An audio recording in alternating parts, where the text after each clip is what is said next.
It is clearly not enough for Donald Trump to destroy our country domestically. He also has to embarrass us all in the process abroad. But of course, it's not just him. He needs a little added help to ruin all our relationships with our allies. And so, he has employed the incredibly unqualified and annoying J.D. Vance and his favorite DUI hire in Pete Hethu really made fools of our entire nation in their trip abroad to Munich. But it was specifically J.D. Vance's comments and a speech he gave, really trying to lecture other countries without any ground to stand on, that stood out the most. And it was that speech that Margaret Brennan asked now Secretary of State Marco Rubio about, and his answer was just so absurd, and he got really defensive and angry, and I didn't really feel like he got the point off that he wanted. But we are going to check that all out. But before we do, if I could quickly ask you to leave a like on this video, and if you haven't already and you enjoy our channel, to hit that subscribe button. Nick goes a long way, and it really does mean a lot to me. Now, let's get into this clip, and then I want to talk all about it. I want to ask you about what happened in Munich, Germany at the security conference. Vice President Vance gave a speech, and he told U.S. allies that the threat he worries about the most is not Russia. It is not China. He called it the threat from within, and he lectured about what he described as censorship, mainly focusing, though, on including more views from the right. He also met with the leader of a far-right party known as the AfD, which, as you know, is under investigation and monitoring by German intelligence because of extremism. What did all of this accomplish other than irritating our allies? Why would our allies or anybody be irritated by free speech and by someone giving their opinion? We are, after all, democracies. The Munich Security Conference is largely a conference of democracies in which one of the things that we cherish and value is the ability to speak freely and provide your opinions.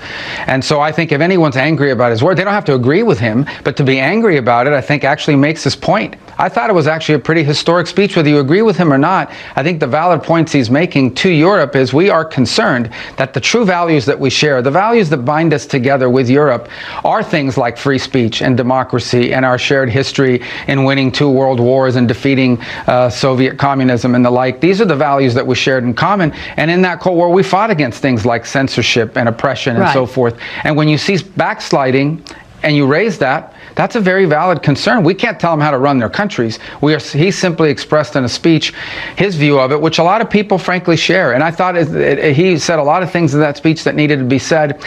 And honestly, I don't know why anybody would be upset about it. People are allowed, you don't have to agree with someone's speech. I happen to agree with a lot of what he said, but you don't have to agree with someone's speech to at least appreciate the fact they have a right to say it, and that you should listen to it and see whether those criticisms are valid. I assure you, the United States has come under withering criticism on many occasions from many leaders in Europe, and we don't go around throwing temper tantrums about it. Well, he was standing in a country where free speech was weaponized to conduct a genocide, and he met with the head of a political party that has far-right views and some historic ties to extreme groups.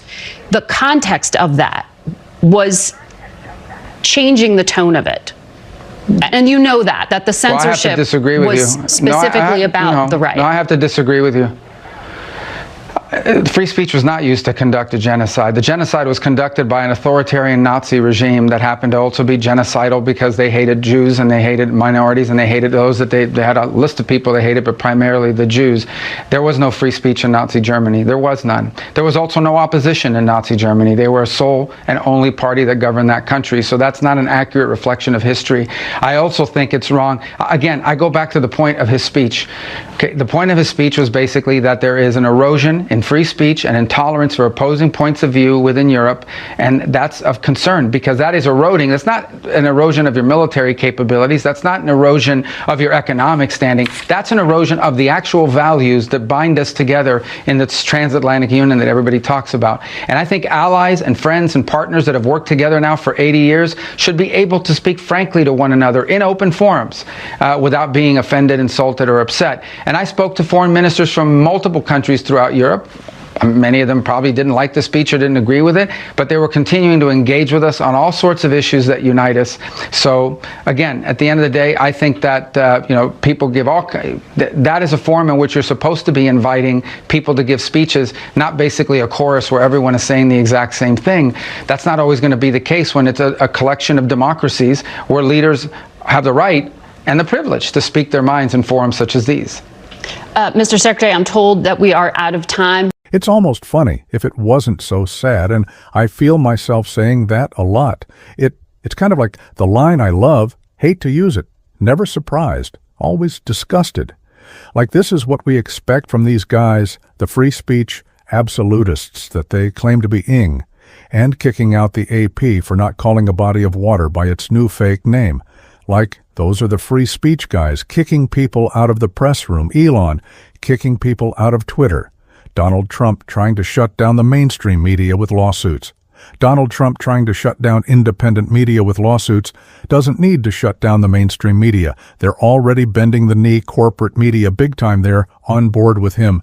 It's ridiculous. It is so hypocritical. Like, it's so hypocritical. We need a new word for it. I guess we can just call it MAGA, because that's what it is at this point. But the place that Rubio's coming from is just so disingenuous. And it's the reason why I, and lots of other creators in this space who think a lot about the messaging aspects of all this, were pretty disappointed that so many Democrats, almost, I think it was every Democrat voted to confirm Marco Rubio. Sure, he is a senator, of all the Republicans. I think he's spineless. I think he's a joke and a coward.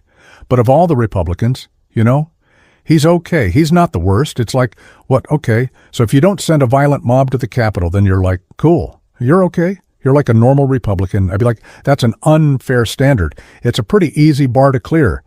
But now he's going along with all this administration is doing. Marco Rubio isn't going to stand up to it. Why would you put any of your credibility as a Democrat into Marco Rubio?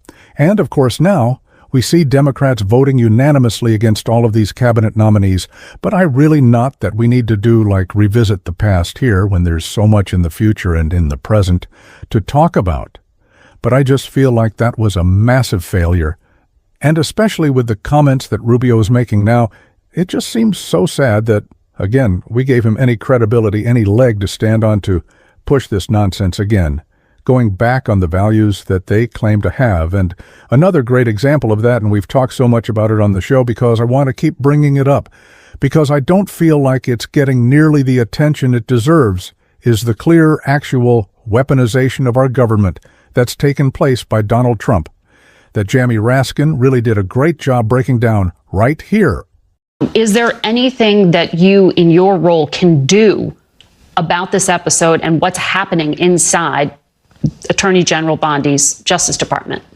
Well, the Justice Department is at war with its own attorneys, its own prosecutors, and the whole episode is just saturated with corruption. It was a corruption prosecution and investigation, which led to a grand jury indictment against Eric Adams for bribery, conspiracy, other corruption charges. And then the new Department of Justice decided to squash the whole thing, basically saying to Adams, well, we will drop this case against you if you engage in certain kinds of political or policy accommodations with us. And then in order to complete that deeply corrupt bargain, they had to try to coerce their own lawyers to do it. But of course, the prosecutors were saying nothing has changed in the facts of the case and nothing has changed in the law. In fact, additional evidence was found, meaning that they were going to revise and expand the original indictment, but instead they were told to kill it for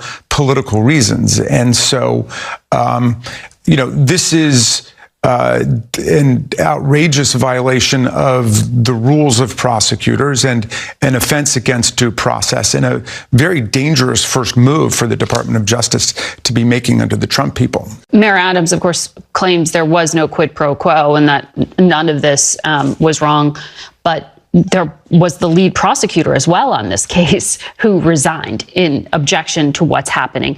But it's moving forward here. This is all now in the hands of a judge. Does he have leeway to prosecute?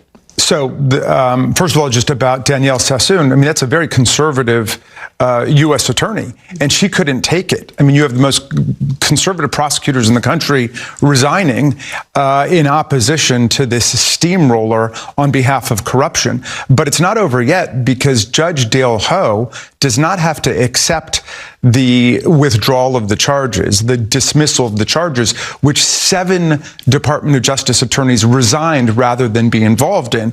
The head of the Public Integrity Section, the head of the Criminal Division, 5 other lawyers said no way, and they wrote very stinging rebukes of the Attorney General and the Department of Justice in this case. So Judge Ho has to accept this dismissal, but he may not. He may go ahead and try to appoint another prosecutor to go ahead and go through with the indictment that was handed down by a grand jury. Well, Attorney General Bondi says there's nothing wrong here, saying it was President Biden's weaponized DOJ that went after Adams for political reasons, and only after he criticized President Biden's immigration policies.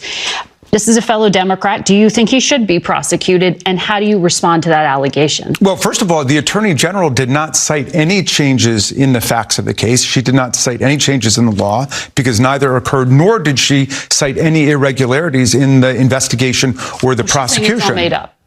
Well, then she's mimicking her boss then, who just lies as a matter of course. One would expect more from the Attorney General of the United States. And, this whole corruption attack, that is an attack on the Department of Justice for engaging in corruption prosecutions, could be impeachable in a different political environment. But the fact that Mayor Adams is a Democrat is neither here nor there for me. I'm against corruption across the board. It seems like Donald Trump wants to attract all of the corrupt politicians in America to his side. All of the things they complained about President Biden doing, which he didn't, they are immediately employing censorship, weaponization of government, talk about corruption.